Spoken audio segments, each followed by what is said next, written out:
I accepted Jesus Christ as my Savior when I was a child. I grew up around the church atmosphere, helped with the church. We did a lot of the cleaning and stuff. And the church was like 2 or 3 houses from us, and we got real close to our minister and the whole neighborhood.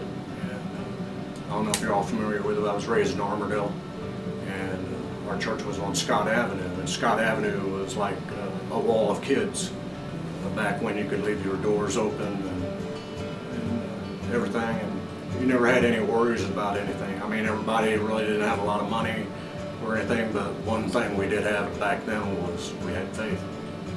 And hopefully too, everybody was saying, oh yeah, we need to get out of Armourdale. You know, that's what our goal was, to get out of Armourdale so we could be somebody and be something. And the only thing that we had was faith to do that.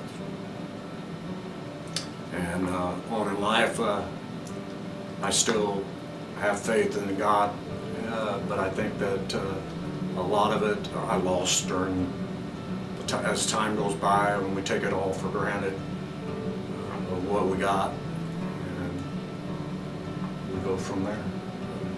I've been battling with my feet for the last 3 years, and it kind of brought my faith down a lot because I thought it was never going to end. I had my right foot, my toes were amputated from diabetes, and I had a wound ulcer, and that's what this is.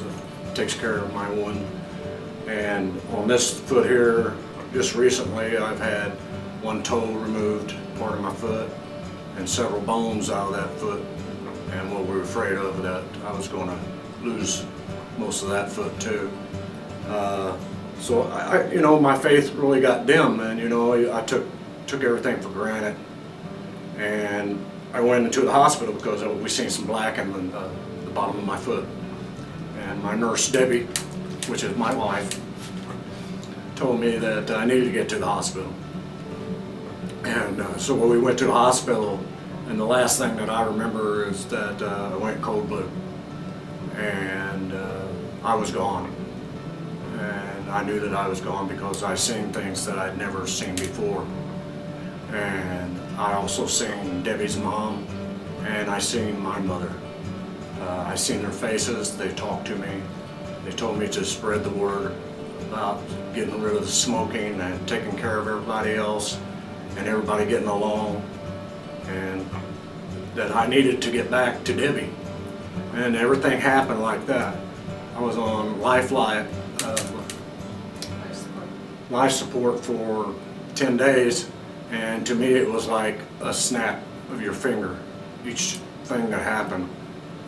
Seeing the moms and waking up, and I just thank God that, you know, that this really made me see the light, that, you know, God does exist, and not to take Him for granted, getting back in my life and having Him stay there, because I am blessed to be with my loved ones, and I didn't want to miss none of that at all. And when I talked to Pastor Ralph last week, I kind of broke down, and he explained to me how, you know, I was really scared to die, and I was afraid to go to sleep. It took me 3 days for me to even go to sleep after I got out of my coma, and I was just really, really scared. And after I talked to him, I found out that, you know, I don't have anything to be afraid of, that God's going to be with me when I walk down that aisle to go to heaven. And I really believe that that's where I'm going to go. The only thing that worries me is my loved ones, leaving them behind, and how much I rejoice life now as it is now and before.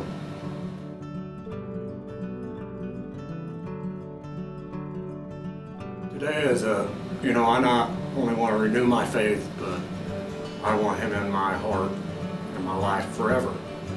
And I want to be able to wash away my sins and know for a fact that I'm going to go to heaven and be with the other loved ones that have passed. And now that I know that there is an afterlife, you know, that's where I want to be. And the only way I'm going to be there is to be saved and baptized.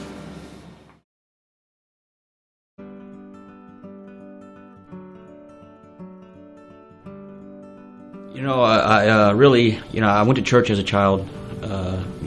It's a thing to do. I don't think I really understood, what God was about. And, I was being told that, but as a child, it's kind of hard to understand. But I've lived a long life from probably the age of 11 till the age of 37, addicted to drugs and alcohol.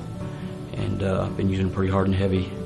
And, of course, I've got into a good recovery program, went to inpatient. And, before I went to inpatient, I was in jail, and I was having some really, really bad using dreams and it kind of helped me decide that I didn't want to use anymore.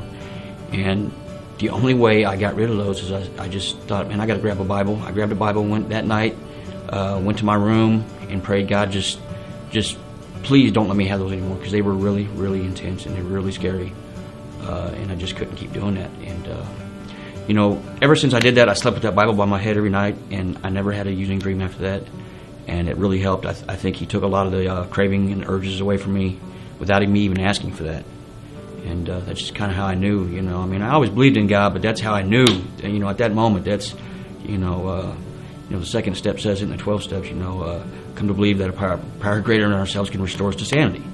And that's, that was a big step for me to actually be able to feel it and know that that had to be what, my higher power, that had to be what kept me from having those dreams anymore, because I was having them every night, and they were just really terrible. And so that was kind of the start of it. And then just, as recovery goes on, you just kind of bring God into your life more and more, through all the work you do. And so that was the start of it. So.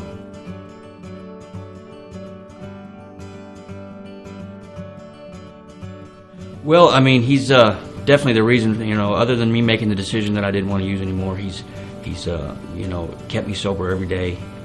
I pray to him every day. Since the recovery program, I've got, and coming here to church, I feel like I'm getting a better relationship with him. He's helped me. I do a lot of things in the community now. I'm getting ready to do Christmas in October. I set it up I'm in the Drug Court Alumni group, which is Wyandotte County thing, and I kind of set it up for us and the judges and stuff to go work on someone's house. But it's made me feel better about myself. Along with the 12 steps, which I think are a God-based program.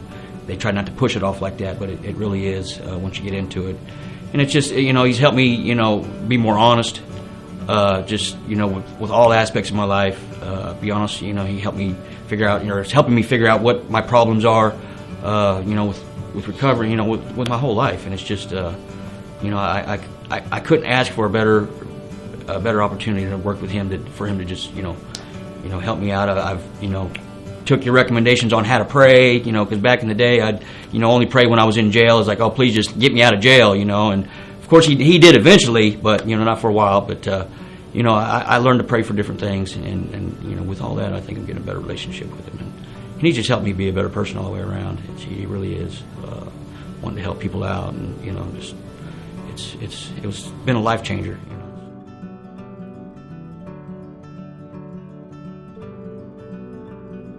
Well, like I said before, I went to church as a child, and I've actually been baptized before when I was like in second grade. I was like 7 years old. And after being in recovery, a good friend of mine, Verl Strutton, who goes to church here, I think we touched upon the baptism here in the church, somehow we got on the conversation when we left church. And he looked at me and he said, Dave, you ought to be baptized. You ever thought about that? I'm like, I've already been baptized, when I was in second grade. He's like, and Verl being the comedian he is, he just turned and looked at me and he just started laughing.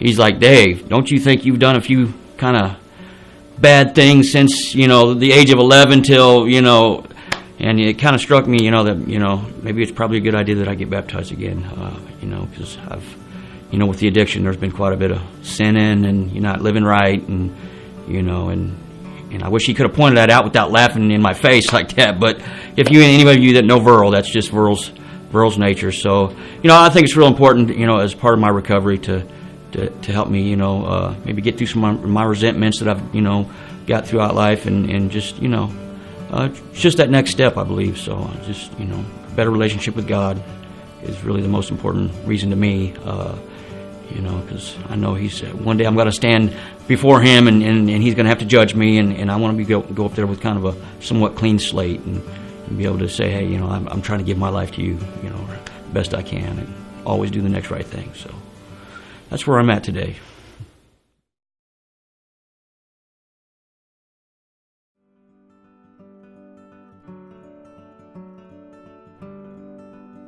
I grew up, my mom sent me and my sister to a Baptist church. We went every Sunday up to my teenage years, and then kind of faded off. You kind of get out of it, you fall out of the church. And then I started I kind of went down a bad path for a while, and I got so used to it that that's what I thought was right. I had the wrong group of friends, I was doing the wrong things. I decided one day, I was just looking around and seeing how the world is, in a bad shape, reading people's personal issues with themselves and testimonials. So, something struck me to, I needed to find God again. I think a lot of it was some of the YouTube videos I was watching put a little bit of fear in me. There's some stuff that some people said that was pretty scary. So, but as soon as I accepted, I want Lord back in my life, I started to feel a change. I kind of feel like I don't have a heavy burden on me anymore. I mean, I do struggle with things still, but it's something that I know I can overcome.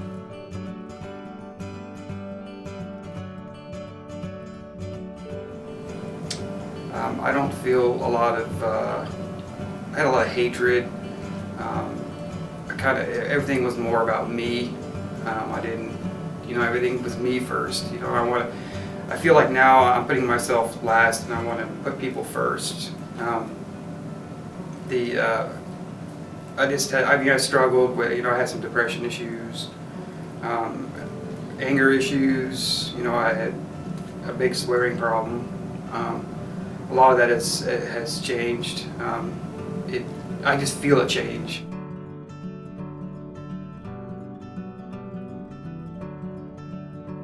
I feel like it's my inward commitment to follow the Lord, His Word. To me, it's like another building step in my faith. So I feel like this is a big part of it. I'm actually looking forward to it. So there's just a happy feeling in there that I don't know what it is, but it's something that other people have gone through it. I guess it's when you hear it, it's a different experience when you're going to experience it. So like I said, I just feel happier. Like I really want it to happen. So.